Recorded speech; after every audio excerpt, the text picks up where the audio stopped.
Bonjour à tous, ben voilà le rendez-vous donc de ma deuxième vidéo, on va dire. La première est partie un petit peu sur la dépendance affective suite à un tirage en réponse à une cliente. Suite à ça, j'ai reçu de nombreux mails me demandant de développer un petit peu ma vision sur la dépendance affective. Donc j'ai dit pourquoi pas.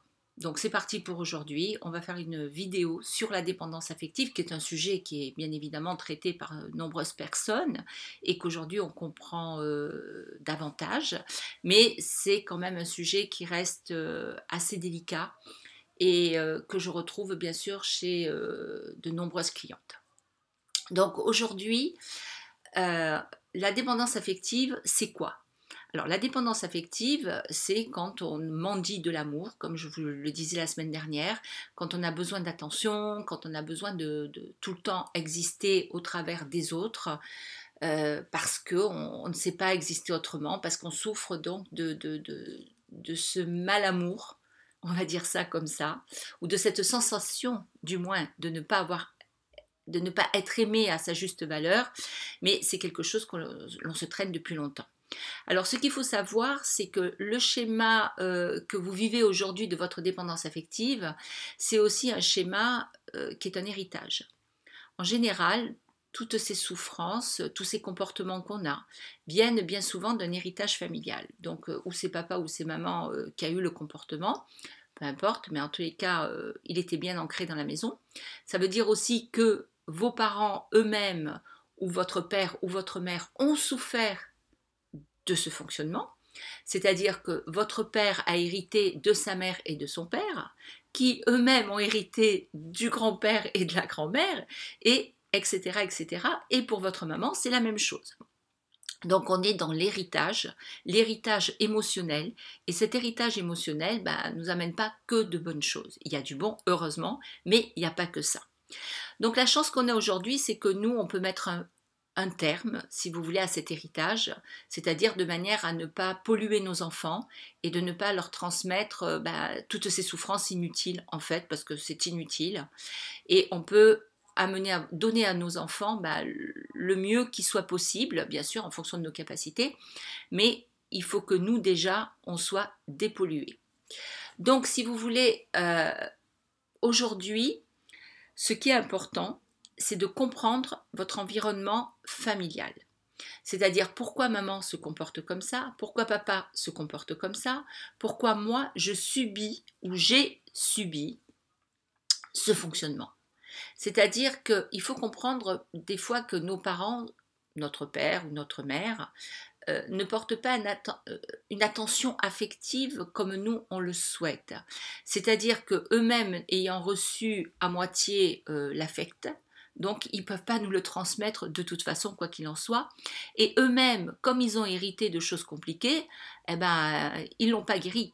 Surtout qu'à l'époque, les méthodes n'étaient pas celles qu'elles sont aujourd'hui. Aujourd'hui, on a énormément de chance parce qu'on a beaucoup d'outils à notre service. Alors la première chose à faire par rapport à vos souffrances, c'est déjà d'essayer, comme je vous le disais, de comprendre le fonctionnement de papa, le fonctionnement de maman et de se poser les bonnes questions. Est-ce que maman m'aime vraiment pas? Ou est-ce que papa ne m'aime vraiment pas? Ou est-ce que moi j'ai mal interprété quelque chose dans leur comportement parce que l'attention dont j'avais besoin à des moments précis, ils ne l'ont pas eu? Et j'ai grandi avec ce manque d'attention qui a bien évidemment quelque part mis en place ma dépendance affective. Et cette dépendance, vous la vivez au quotidien. Vous la vivez dans votre boulot, parce que bien souvent, quand on est dépendant affectif, on l'est partout. C'est-à-dire au niveau du travail, vous êtes quelqu'un de compétent, mais vos peurs de ne pas être aimé, de ne pas être reconnu, etc., etc., font que vous allez toujours accepter ce que les autres, des fois, refusent. C'est-à-dire vous acceptez une charge de travail, vous acceptez de finir plus tard que les autres, vous acceptez que votre hiérarchie vous malmène, entre guillemets. Donc voilà, vous êtes toujours dans l'acceptation de tout ce qui peut vous faire souffrir. Et ça, c'est embêtant. Vous êtes dans l'acceptation de tout ce qui peut vous faire souffrir affectivement aussi. C'est-à-dire que vous prenez des hommes, façon de parler, vous rencontrez des hommes qui ne vous correspondent pas, mais seulement qui vous maintiennent en haleine de votre douleur, de votre souffrance. C'est-à-dire que vous allez vous mettre en quatre pour cet homme. Vous allez tout faire pour lui, vous allez tout lui apporter, mais lui en retour ne vous apporte rien, ne vous regarde pas, ou très peu, donc il vous donne des miettes, parce que vous mendiez son affection, vous mendiez son attention, vous êtes toujours en train de mendier quelque chose pour vous satisfaire, pour combler ce vide affectif qui est en vous, mais en fait, vous ne le comblez jamais. Donc vous êtes toujours en demande, et donc forcément toujours en souffrance. Donc ça, c'est de la dépendance affective. Ensuite, il y a aussi le fait que vous ne savez pas comment traiter ce problème, puisque la dépendance faisant partie de vous, vous ne vous comprenez pas souvent vous-même. Je fais tout pour lui, je fais tout à mon travail, je fais tout pour ceci, je fais tout pour cela, on me demande, je fais, et en retour, j'ai toujours rien. Et je suis toujours laissée pour compte. Mais parce que l'être humain fonctionne comme il fonctionne, tout le monde a ses problèmes, a ses problématiques, et que malheureusement, les dépendants affectifs sont des gens qui sont exploités. Ils sont toujours exploités parce qu'ils sont toujours en demande.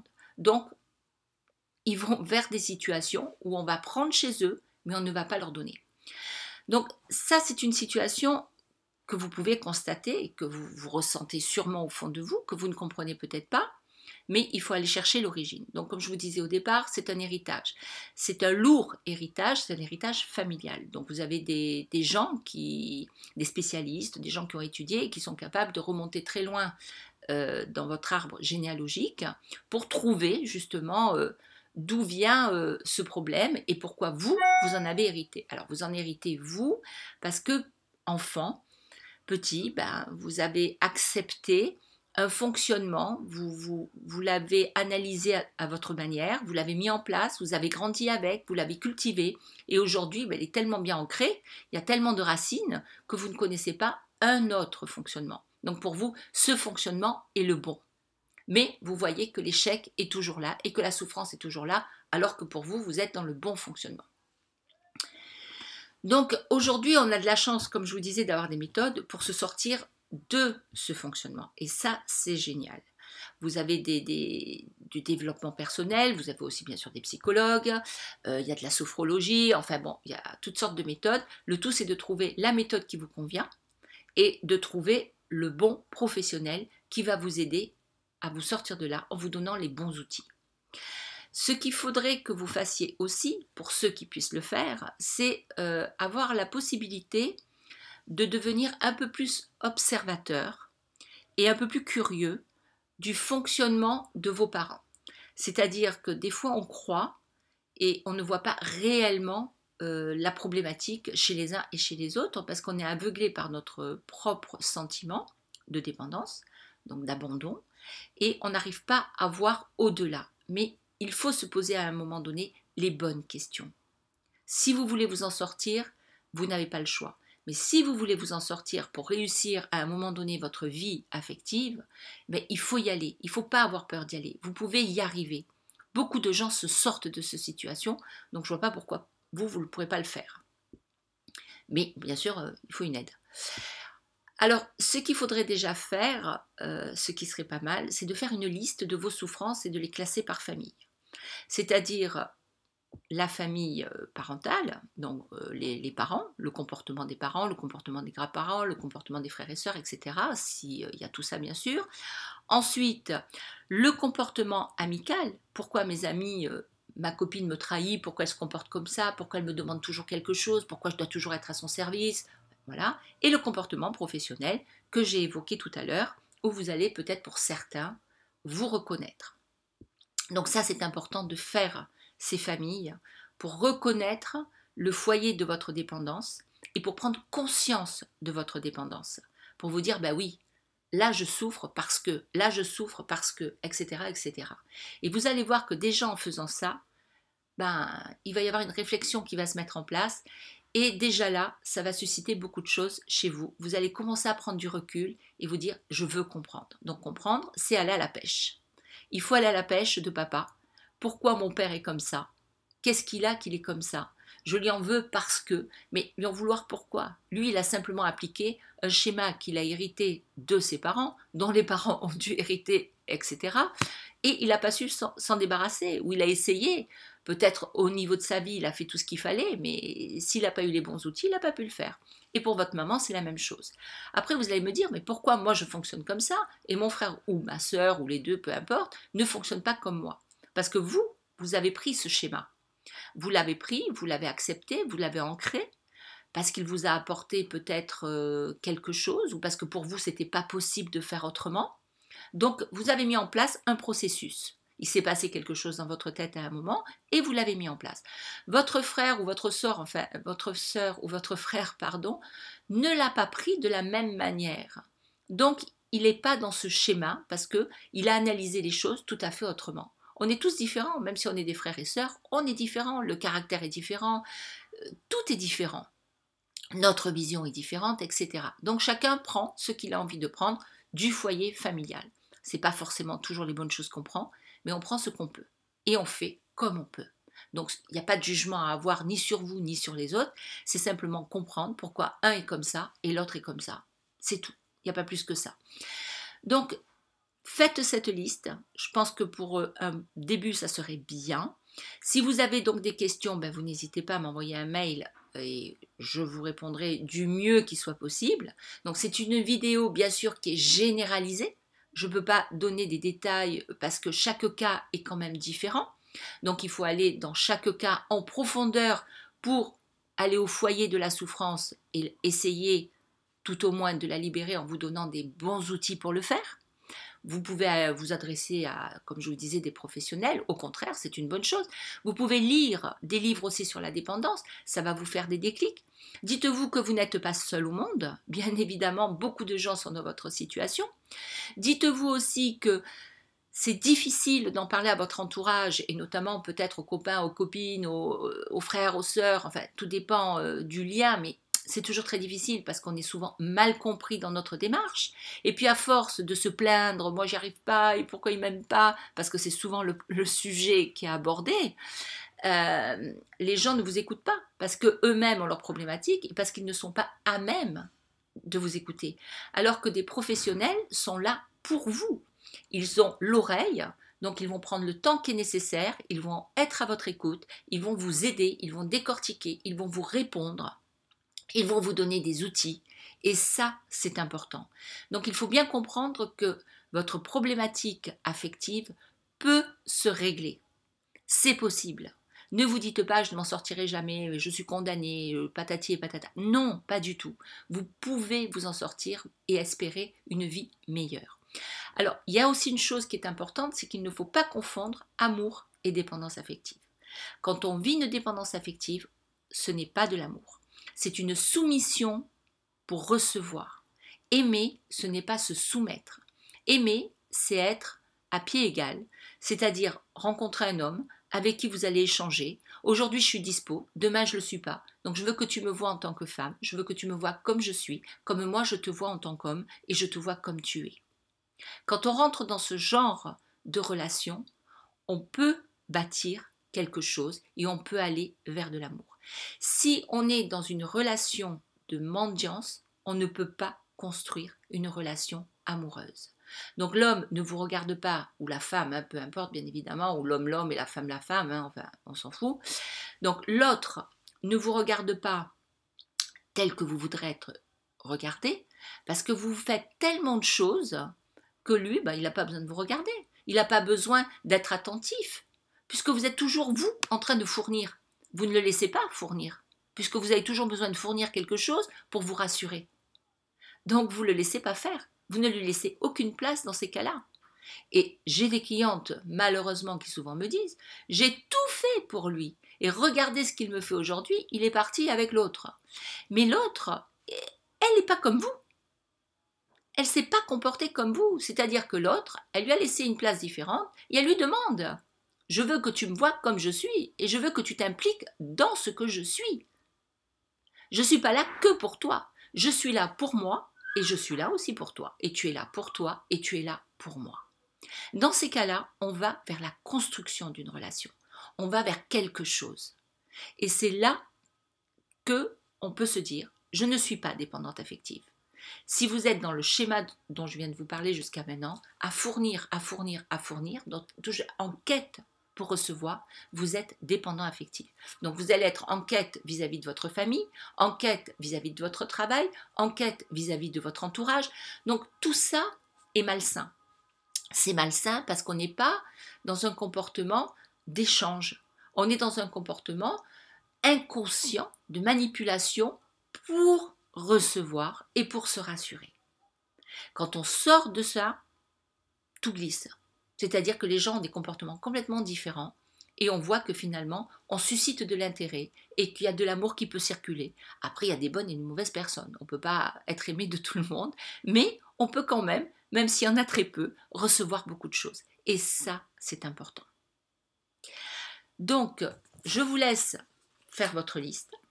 Réfléchir sur cette liste, parce que le fait d'écrire, le fait de mettre des mots sur un papier, de réfléchir à ce que vous avez écrit, va vous faire dans un premier temps de bons déclics. Des déclics sur des choses que vous n'avez peut-être pas comprises, des questions vont venir, vous allez commencer à réfléchir dans votre comportement et à vous dire, ben là, je suis dans la dépendance, là, je ne me comporte pas comme je devrais moi me comporter. En fait, il va se passer plein de choses dans votre tête. C'est pour ça qu'il faut y aller doucement, on ne peut pas y aller trop vite, il faut y aller à petits pas, comme un enfant qui apprend à marcher, pour se sortir d'un schéma douloureux et ancré depuis des années. Donc il faut prendre le temps. Vous pouvez déjà commencer à lire aussi des livres sur ce sujet. Moi, je pense que c'est très très important. Et en construisant cette liste, ça vous permettra donc de commencer un premier éclaircissement. Et dans la prochaine vidéo, on continuera et j'essaierai de vous donner d'autres astuces puisque c'est une vidéo généraliste, je ne peux pas aller en profondeur, chaque cas est différent, donc on y va en douceur pour essayer de donner un petit tuyau à tout le monde. Mais je dis bien que c'est une vidéo généraliste. Alors par contre, je réponds à Natacha pour sa question sur son domaine professionnel. Natacha, je tiens à vous dire que avec mes tarots magiques, le tirage est extrêmement positif pour vous. Vous êtes dans une période de transition. Vous allez vers un nouveau chemin professionnel. Donc, n'ayez pas peur, n'ayez pas de doute. Il y a une démission, je pense, qui va se faire. Vous ne serez pas licencié. C'est vous qui quitterez votre job parce que vous allez avoir une autre opportunité. Alors, cette opportunité, pour moi, sera dans une entreprise où je vois déjà plus d'hommes que de femmes. Donc, va savoir. C'est une entreprise qui a un lien avec l'étranger. Donc, elle a peut-être un nom étranger ou un siège sur l'étranger. C'est une entreprise où vous avez votre place, où pour moi, dans ma voyance, vous êtes attendu parce que je vois votre place. Et c'est une entreprise où vous évoluerez et vous serez vu à votre juste valeur. Donc, je vous vois un entretien dans peu de temps. Donc, dans toutes les démarches que vous avez faites, ça vient. Ne vous inquiétez pas, Natacha. Allez-y. Allez-y sereine, parce que vous avez un bon contrat qui arrive, avec une progression dans le futur, une évolution, une stabilité et de la responsabilité. Voilà, je vous dis à la semaine prochaine. Je vous souhaite une très très bonne soirée, puisque on est en fin de journée. Et j'espère que ma vidéo vous intéressera. Si vous pensez qu'elle peut être utile à quelqu'un, proposez-lui de la regarder. Vous avez donc toutes mes coordonnées qui sont en bas. Si vous souhaitez me contacter, c'est très volontiers. Donc je vous présente mon petit bijou de la semaine. Voilà, c'est une chaîne avec un joli cœur. On arrive bientôt à la fête des mères, donc ça peut être un cadeau à offrir ou pour soi-même. Moi je le trouve très élégant. Et cette bague que j'ai trouvée très sympa pour le printemps, qui met du soleil, qui met du bonheur. C'est une bague qui est pleine d'énergie. Donc vous pouvez la retrouver sur mon site, sur ma boutique bien sûr, sur alice-sophie.com. Et vous pouvez donc m'envoyer un mail si vous le souhaitez. Je vous répondrai. Vous pouvez également me consulter en prenant un rendez-vous. N'hésitez pas à me contacter si vous en avez envie. En tous les cas, je vous dis à la semaine prochaine. Et merci de m'avoir écouté.